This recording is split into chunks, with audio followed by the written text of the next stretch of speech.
Our Member of Parliament, who happens to be the Prime Minister, does not represent the majority of people in this constituency. Instead, he represents his billionaire donors, their corporate interests, and, it would appear, the genocidal state of Israel. The reality is that the vast, vast majority of us in this locality support none of those three things. And we showed that even while Keir Starmer was lying to us about what he would do in government. But for those of us who have lived here and who have had to endure him for over 10 years, we knew they were lies, because we know every time his lips move, he is lying.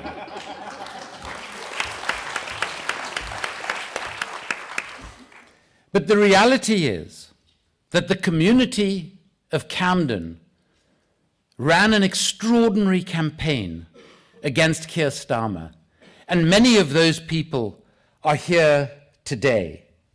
We knocked on over 50,000 doors, and extraordinarily,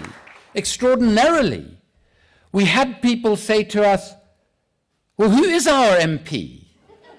He was running for Prime Minister, and there were people in his own constituency who'd never heard of him. We even had the experience when I knocked on doors of people saying to me, what are you doing at my door? They said, I don't know who my MP is. I don't know who my councillors are. I've never seen them. And we raised just a very simple question with them.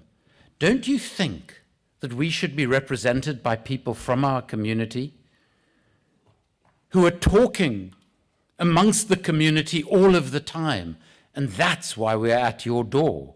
And that seemed revolutionary to them, extraordinarily.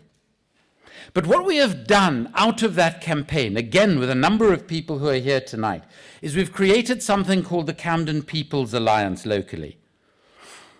And I'm able to tell you tonight that in Camden, of the 50,000 who have signed up, we have between 5,000 and 6,000 of them.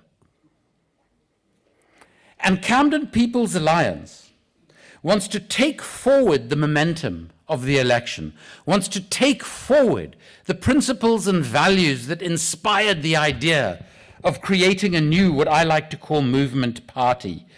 And next week, we will be formally launching the Camden People's Alliance. So please join us on the 12th, where Tariq again will be speaking, where we will have a range of brilliant local speakers. And please, there is a table outside of the CPA. Consider signing up to our local initiatives, which include initiatives around housing, around the NHS. We are also going to make up for the democratic deficit, we as a community are going to start holding surgeries for other people in this community who need support and assistance that they are not getting from their elected representatives. So please join us and consider being a candidate for the local elections in May, where we're going to have community hustings to identify our candidates so that they are of our community and they will be accountable to our community. Because, crucially, and this relates to some of the comments that have been made about Jeremy, about Zarah, let us not fall into the trap that the mainstream media are so desperate for us to fall into.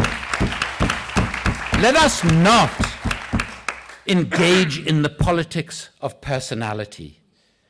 This movement party is not about Jeremy or about Zarah. It's about all of us or it's about nothing. And with that in mind, I want to just make a few suggestions about things that we need to think about as we build this movement party. First of all, there is a very real danger, and I know this from experience, having spent 7.5 years as a member of parliament in South Africa, the danger of what I describe as parliamentarianism. Because when you land up in those places, you come to believe that they are the center of the universe. They are not. Our communities are the centers of our universe. And as Nelson Mandela told us when we were first elected, the moment you think that you are more important than the people who sent you here, than the people who you are here to serve, than the people who at the end of the day pay your salary, that is the moment at which you are of no value to those people, you're of no value to this parliament, you're of no value to this movement, and you're of no value to this country. So what we need to do is we need to create a movement party that, first of all, is going to take back the streets from that muppet who claims to represent us in this constituency, who believes that he has the right to tell us what we can and cannot think politically, what we can and cannot say politically, what signs we can and cannot hold up on our streets.